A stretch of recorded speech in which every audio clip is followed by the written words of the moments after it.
I say that in terms of information arbitrage between a buyer and a seller. In terms of how to create value, that's a different question. You know what I mean? Like how do I communicate value to a prospect? That's, you know, the entirety of persuasion and all that other stuff. But like in terms of like how do we pursue opportunities, which is a subject that I'm going to write a whole book about. But like opportunity itself, which is just like this big word that people like to throw around. But like, what is opportunity? How do you have a good opportunity versus bad opportunity?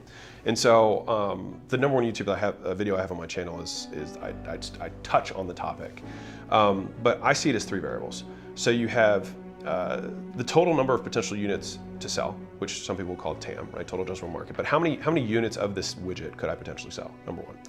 Number 2 is what is the value to cost discrepancy? So how much profit can I potentially make solving this particular problem?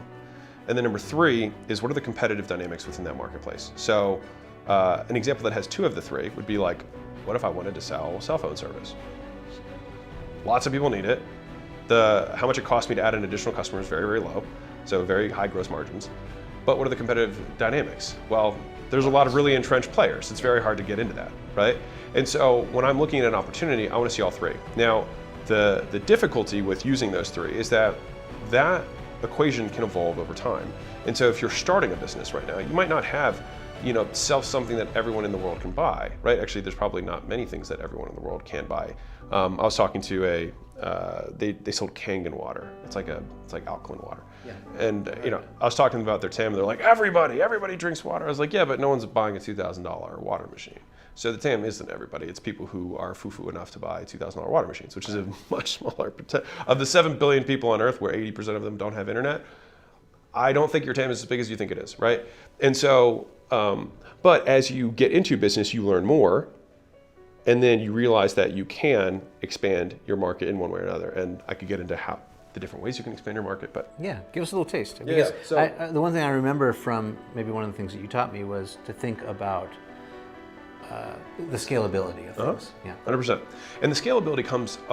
There's the entrepreneur component, which is like, you know, skills, traits, beliefs, which you can hit on if you want. But then there's the scalability of the deliverable, which is like, how do I create a deliverable that is more scalable?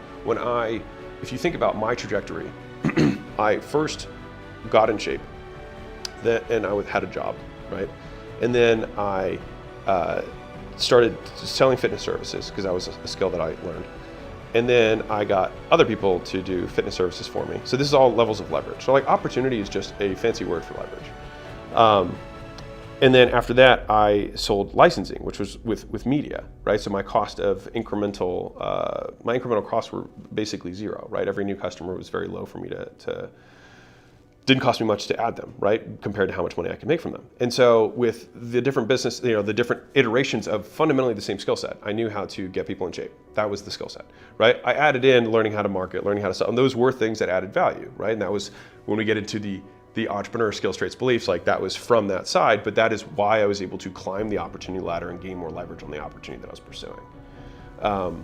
And with regards to how do you increase your total addressable market, like, so there's 4 ways to increase it, there's 5 ways to adjust it. So the first 4 are the same, don't worry, the 5th one's just the last one. So you can go upmarket, which means you're selling to bigger versions of the same thing. So let's say I was helping hair salon owners. I could help people who have chains of hair salons, or I could help franchisors or licensors of hair salons. It'd be a much smaller demo, but they'd be much bigger clients, it'd be enterprise, right?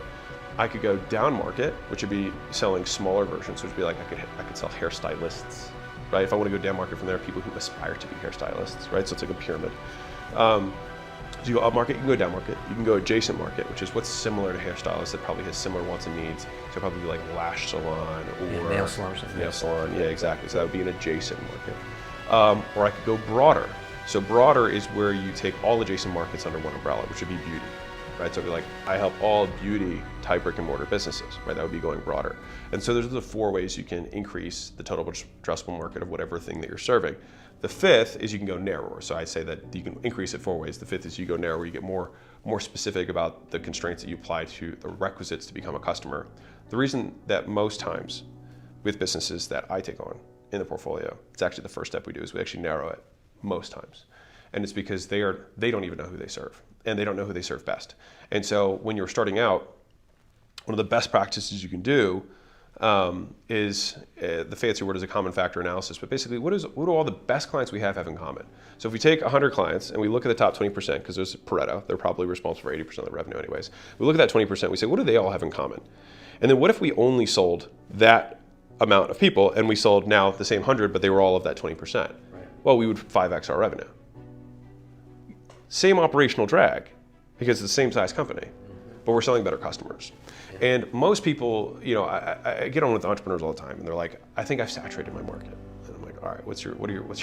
They're like, $2 million a year. I'm like, okay. Well, the market you're serving is a $60 billion industry, and you are making $2 million a year.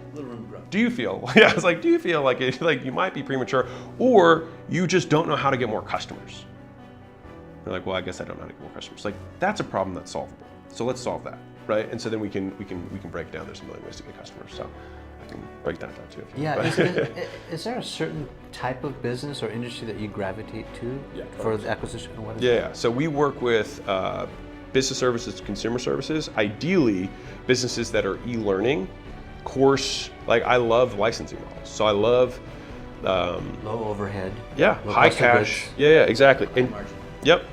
And the problems that those companies typically have, and we take them on usually between 3 and 10 million is when we, like in top line sales, is when we start working with them. The problems that they usually have is that it's too founder led, it's too personality brand driven. They don't have enough customer lifetime value, as in they sell something one time and they can't get people to keep buying, they can't get people to stick, they have high churn. But they typically have high cash flow, but it's very dependent on usually 1 or maybe 2 channels of acquisition. And so we will kind of lay out our 5-year plan to getting them from basically a company that has almost no value to getting to like 30 to 50, maybe $100 million in enterprise value. And a company that has multiple acquisition streams, has an extended LTV. The LTV allows us to have all these different acquisition channels, but it depends on the order in which we solve them depends on the business. What'd you have to pay for the domain acquisition.com? Was it expensive? Yeah, it was $400,000. Oh yeah, not that bad actually. Yeah, I know. I looked at marketing.com, it was 5.6 million. Okay. I thought about that. I told Layla, I'd send her a proposal. I never email. I don't email. I don't check email. If anyone ever emails me, I won't read it. So just letting you know. And I literally sent a proposal. I was like, so I was thinking. So I price anchored with marketing.com, and then I was like, we could also get acquisition.com, which is $400,000. She was like, well, that seems much more reasonable because I anchored 5.6. But that was smart. But marketing.com, I still sometimes think about because I do like that. But the thing is the reason I ended up doing acquisition wasn't even for the money. It was because the type of people and portfolio companies that I am looking for use the word acquisition. Like people who don't know business, not don't know, but like everyone knows what the word marketing means or thinks they know what the word marketing Right, means. it's a little bit more general. Right, people who are trying to scale their companies talk about cost of acquisition. And so it also had the double entendre of we, acquire minority, stakes in the companies in addition to helping with acquisition. Yeah. So I kind of like that component too. Yeah, $400,000. I mean, it seems like a steal because I think it was like 5 or 6 years ago, Zuckerberg bought FB.com for like $8 million or something like that. Just like probably also a great deal. Yeah. In retrospect, yeah. Yeah. Yeah.